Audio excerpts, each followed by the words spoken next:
नमस्कार बच्चों, आइए बच्चों आज हम इस वीडियो के माध्यम से लर्निंग आउटकम आधारित लर्निंग ऐप सामग्री ब्रिज कोर्स कक्षा 6 विषय विज्ञान, इसके अंतर्गत दिया है। देखिए मानचित्र, बोलती इमारतें। देखिए हम पेज नंबर 127 से लेकर 132 इसमें दी गई सभी वर्कशीट एवं प्रोजेक्ट कार्य को हम बहुत ही सरल तरीके से पूर्ण करेंगे। तो देखिए बच्चों, यहाँ दिया है विषय वस्तु का सामान्य परिचय, हम इसे जान लेते हैं। देखिए मानचित्र हमारे लिए बहुत उपयोगी होते हैं। यह हमारे कई बातें एक साथ समझा देते हैं। किसी भी मानचित्र में 3 मुख्य घटक होते हैं। पहला दिशा, दूसरा प्रतीक और इसी प्रकार से देखिए तीसरा है, देखिए तो देखिए यहाँ दिशा के बारे में जानते हैं। दिशा अधिकतर मानचित्रों में ऊपर दाहिनी तरफ तीर का निशान बना होता है, जिसके ऊपर अक्षर N लिखा होता है। तीर का निशान उत्तर दिशा को दर्शाता है। जब आप उत्तर के बारे में जानते हैं तब आप दूसरी दिशा जैसे पूर्व, पश्चिम तथा दक्षिण के बारे में पता लगा सकते हैं। हम दिक् सूचक की सहायता से भी किसी स्थान की दिशा का पता लगा सकते हैं। इसी प्रकार से प्रतीक, किसी भी मानचित्र पर वास्तविक आकार एवं प्रकार में विभिन्न आकृतियां जैसे भवनों, सड़कों, पुलों, वृक्षों, रेल की पटरियों, बसाहट, खनिज क्षेत्रों को दिखाना संभव नहीं होता। इसके लिए वे निश्चित अक्षरों, छाया, रंगों या रेखाओं का उपयोग करके दर्शाए जाते हैं। यह प्रतीक कम स्थान में अधिक जानकारी प्रदान करते हैं। देखिए यहाँ प्रतीक चिन्ह दर्शाए गए हैं। रेलवे लाइन के लिए, रेलवे लाइन में बड़ी लाइन, मीटर लाइन और रेलवे स्टेशन, इनके प्रतीक चिन्ह है। इसी प्रकार से सड़कें, कच्ची सड़क, पक्की सड़क के चिन्ह देखिए, पक्की सड़क के लिए, कच्ची सड़क के लिए। इसी प्रकार से सीमा, नदी, कुआं, तालाब, नहर, पुल, मंदिर, गिरजाघर, मस्जिद, इनके लिए देखिए यहाँ इस प्रकार से यहाँ प्रतीक चिन्ह दर्शाए गए हैं। तो देखिए इन चिन्हों को आप देख लेंगे। इसके बाद देखिए आइए देखते हैं, यहाँ दिया है तीसरा दूरी। मानचित्र में दूरी के वास्तविक आकलन के लिए पैमाने का उपयोग किया जाता है। पैमाना स्थल वास्तविक दूरी तथा मानचित्र पर दिखाई गई दूरी के बीच का अनुपात होता है। जैसे 1 सेंटीमीटर बराबर 5 किलोमीटर। तो देखिए इस प्रकार से आप यहाँ दूरी के बारे में भी समझ सकते हैं। ठीक है, इसी प्रकार से देखिए अभ्यास हेतु वर्कशीट यहाँ दी गई है। देखिए इस प्रकार से एक नक्शा दिया गया है, जिसमें हम यहाँ पर देखिए उत्तर तीर का निशान दिया है, उत्तर दिशा को दर्शाता है। इसके नीचे देखिए दक्षिण दिशा और उत्तर के दाहिनी ओर पूर्व दिशा और बाईं ओर पश्चिम दिशा। ठीक है, तो इस प्रकार से हमने यहाँ पर इसे दर्शा के बताया है। ठीक है बच्चों, देखिए यहाँ समझ लेंगे किस प्रकार से। यहाँ देखिए संकेत चिन्ह, प्रतीक चिन्ह दिए गए हैं। कुआं, सामुदायिक केंद्र, पेड़, देखिए विद्यालय, विकास का घर, शीला का घर, करीम का घर, देखिए इस प्रकार से दिया है। और यहाँ दिया है नीचे पैमाना 1 सेंटीमीटर बराबर 10 मीटर। ठीक है, तो इसे आप यहाँ देख लेंगे। तो आइए इसके अंतर्गत हम इस नक्शे को देखकर, मानचित्र को देखकर हम प्रश्नों के आंसर इस प्रकार से दे सकते हैं। देखिए यहाँ दिया है, यहाँ एक गांव का मानचित्र दिया गया है। इस चित्र को देखकर प्रश्नों के उत्तर लिखिए। देखिए दिया है विकास के घर से कुआं किस दिशा में स्थित है। तो देखिए विकास के घर से, विकास का घर है, इससे कुआं किस दिशा में स्थित है। तो देखिए यहाँ उत्तर दिशा में स्थित है, तो आप यहाँ पर लिख देंगे उत्तर दिशा में। इसी प्रकार से खेल के मैदान के किस दिशा में विद्यालय है। देखिए खेल का मैदान, ये खेल का मैदान है, इसके किस दिशा में विद्यालय है। देखिए दक्षिण दिशा में विद्यालय है, तो आप यहाँ पर लिख देंगे दक्षिण दिशा में। इसी प्रकार से करीम के घर से किस दिशा में विकास का घर है। देखिए करीम के घर से किस दिशा में विकास का घर है।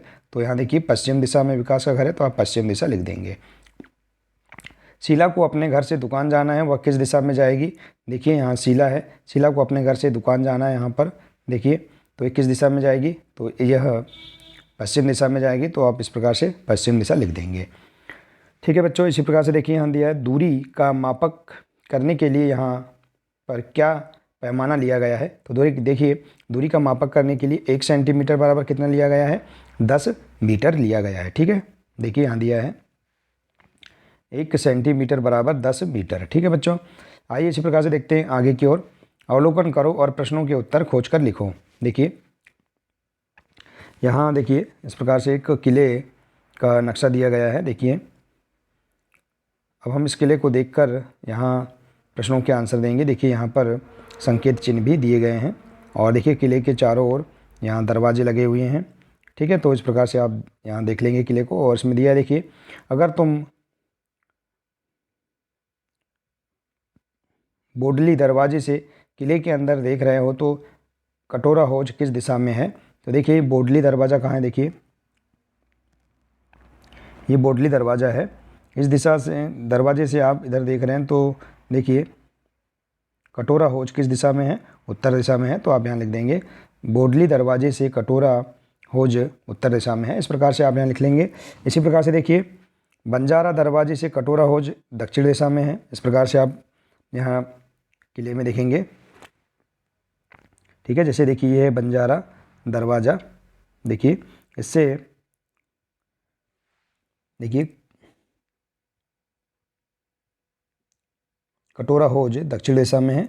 और इसी प्रकार से देखिए यहाँ दिया है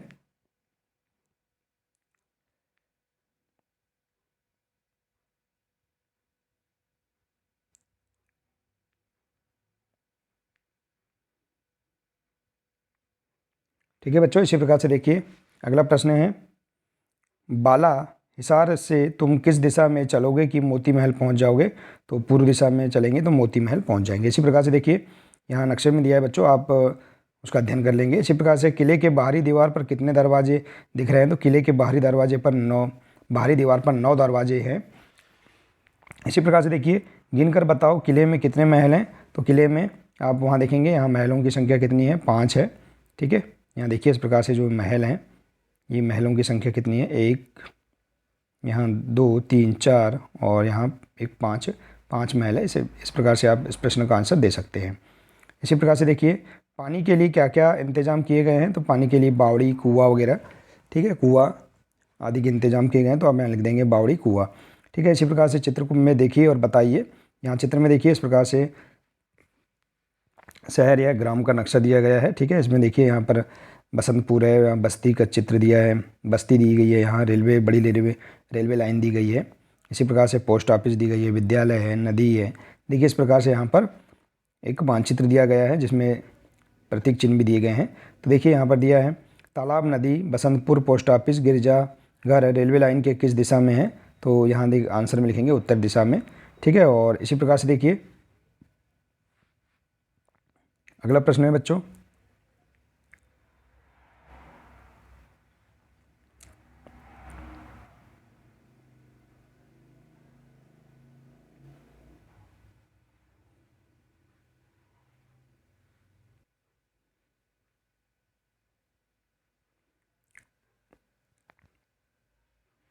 देखिए नदी किस दिशा में बह रही है। तो बच्चों आप नक्शे में देखकर देखेंगे नदी दक्षिण दिशा में बह रही है। इसी प्रकार से यहाँ दिए संकेत चिन्ह बनाइए। देखिए रेलवे लाइन का संकेत चिन्ह आप इस प्रकार से बना सकते हैं, बड़ी लाइन, छोटी लाइन, ठीक है।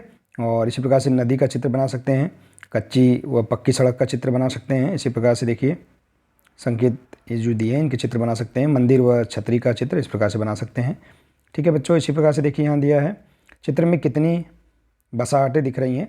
तो चित्र में 3 बसाहटें या बस्ती दिख रही हैं, बसाहटें अर्थात बस्तियाँ, ठीक है। और इसी प्रकार से देखिए यहाँ प्रोजेक्ट कार्य दिया है, विभिन्न स्थलों को संकेत या प्रतीक चिन्ह के द्वारा दर्शाते हुए अपने गांव या शहर का नक्शा बनाइए।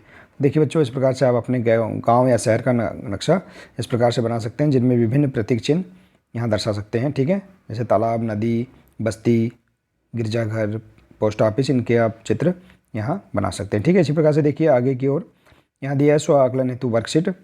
स्थल पर वास्तविक दूरी तथा मानचित्र पर दिखाई दूरी के बीच के अनुपात को क्या कहते हैं। तो देखिए स्थल पर वास्तविक दूरी तथा मानचित्र पर दिखाई दूरी के बीच के अनुपात को मापक कहते हैं, ठीक है। इसी प्रकार से अगला प्रश्न है, यदि आप डूबते हुए सूर्य को देख रहे हैं तो आपके दाहिने हाथ की तरफ कौन सी दिशा होगी। तो दाहिने हाथ की तरफ उत्तर दिशा होगी, ठीक है। और इसी प्रकार से देखिए मानचित्र में ऊपर की ओर तीर के द्वारा किस दिशा को दर्शाया गया है। तो उत्तर दिशा को दर्शाया गया है। और इसी प्रकार से देखिए अगला प्रश्न है, बसाहट, पुल, बड़ी रेलवे लाइन और मंदिर को किन संकेतों के द्वारा दर्शाया गया है। तो इस प्रकार से देखिए आप इनके नाम लिखकर इनके संकेत को आप इस प्रकार से दर्शा सकते हैं, ठीक है बच्चों। देखिए बसाहट, पुल, बड़ी रेलवे लाइन, मंदिर, इनके संकेत चिन्ह इस प्रकार से आप दर्शा सकते हैं, ठीक है। तो देखिए बच्चों इस प्रकार से हम यहाँ पर बहुत ही सरल तरीके से यहाँ पर दी गई स्व आकलन वर्कशीट एवं मूल्यांकन वर्कशीटों को हम बहुत ही सरल तरीके से पूर्ण कर सकते हैं। ठीक है बच्चों, तो बच्चों आशा है कि आपको ये सभी वर्कशीट बहुत अच्छी लगी होंगी, समझ में आ गई होंगी। आज के लिए सिर्फ इतना ही है, मिलते हैं नेक्स्ट वीडियो में। नमस्कार।